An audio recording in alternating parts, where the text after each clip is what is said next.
सुंदर सी आकृति आप जो देख रहे हैं, आप देखोगे तो ये आकृति जैसे आपको बड़े ही ध्यान से देखें।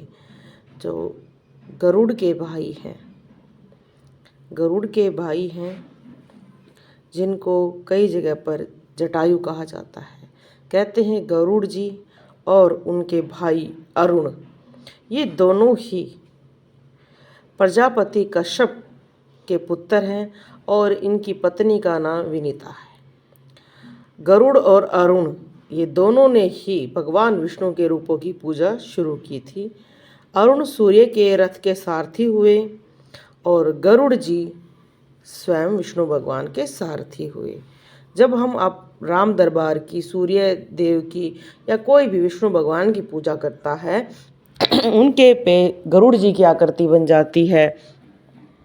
और कहीं पर जैसे यहाँ पर जटायु जी की भी आकृति ऐसी प्रतीत हो रही है, क्योंकि जटायु जी भी बहुत ही ज़्यादा शक्तिशाली माने गए हैं। और जटायु अरुण देवता के पुत्र थे। इनके भाई का नाम सप्पांति था। रामायण में सीता जी के हरण के समय इन्होंने अपने जीवन का बलिदान दिया था।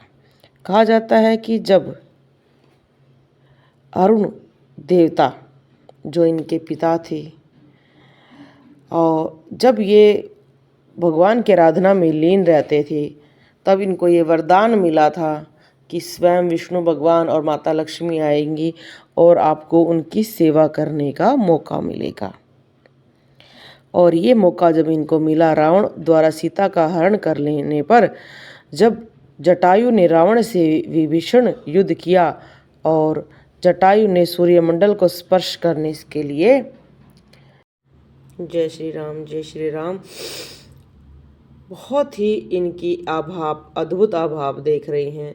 इस आभा से आप समझ ही रहे होंगे कि विष्णु भगवान की इस घर पर विशेष कृपा है। और जैसे जैसे आप अगर राम जी के दरबार की सेवा करते हैं या विष्णु भगवान के कोई भी रूपों की आराधना करते हैं तो ये सुंदर आकृति बन सकती है।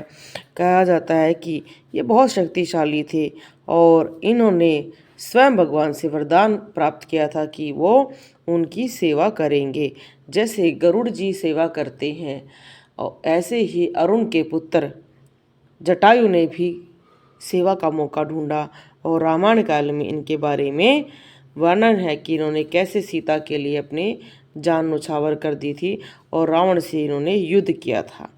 और जब इनकी मृत्यु हो गई थी तब स्वयं राम लक्ष्मण ने इनका दाह संस्कार, पिंडदान और जलदान किया था। कहते हैं इनके जो पिता थे और पिता के भाई गरुड़ और अरुण, ये दोनों विष्णु भगत थे। और यही इनमें बचपन में संपाति और जटायु जो दो अरुण के पुत्र थे, इनमें भी यही एक भावना आ गई कि हमें भी भगवान विष्णु की ही सेवा करनी है। पर एक बार इनमें बड़ी ही शर्त लग गई और आपस में दोनों भाई सूर्य के प्रकाश की तरफ दौड़ पड़े और सूर्यमंडल में प्रवेश कर गए, जिसकी वजह से जटायु के पंख जल गए और तब से वो उड़ नहीं पाते थे, किंतु सप्पाती उड़ पाते थे और वो अपने भाई का पूरी तरह से ध्यान रखते थे। फिर भी कहा जाता है कि जटायु ने अपनी जान की कोई परवाह ना करते हुए सीता माता की रक्षा के लिए अपने प्राण दे दिए।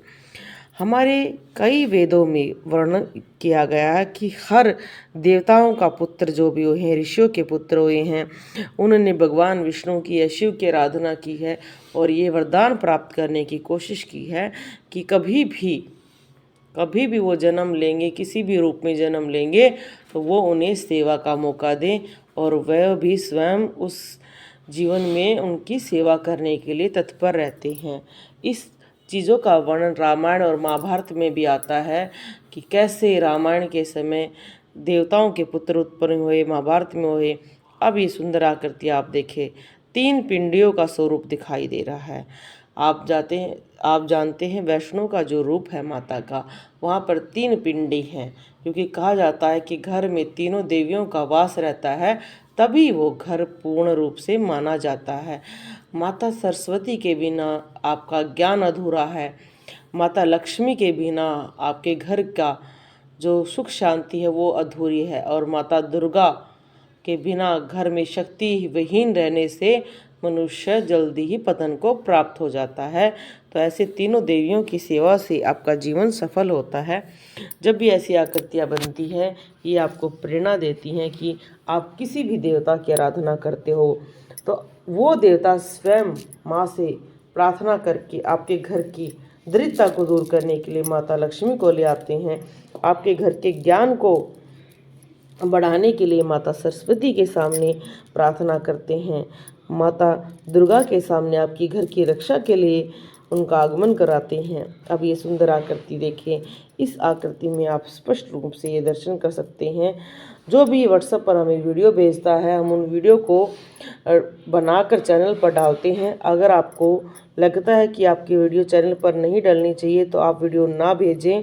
हमारा स्पष्ट यही उद्देश्य है कि सभी तक ये जनहितक के समाज में ये मैसेज जाए कि हाँ, सुंदर सुंदर आकृतियाँ बनती हैं और जन कल्याण होता है। तो ये जो भी हमें व्हाट्सएप पर, इंस्टा पर वीडियो भेजेगा, हम उनको चैनल पर ही डालते हैं। आप हमारी पूरी वीडियो सुना करो। कोई भी हमने कहीं पर भी आपको ऐसी कोई भी बातें नहीं बताई गई हैं जो आपको समझ में ना आए, इसलिए आप इस बात का अवश्य ध्यान दें। रोहतक हरियाणा में रविवार को दरबार लगता है। आप दरबार में भी आकर अपनी समस्याओं का, जो भी आपको दिक्कत है, अगर आप ऑनलाइन पूछना चाहते हैं तो आप ऑनलाइन भी पूछ सकते हैं। यूट्यूब पर फ्री बताया जाता है। दरबार में आने के नियम है, आपको माता का तेल लेकर आना है, घी लेकर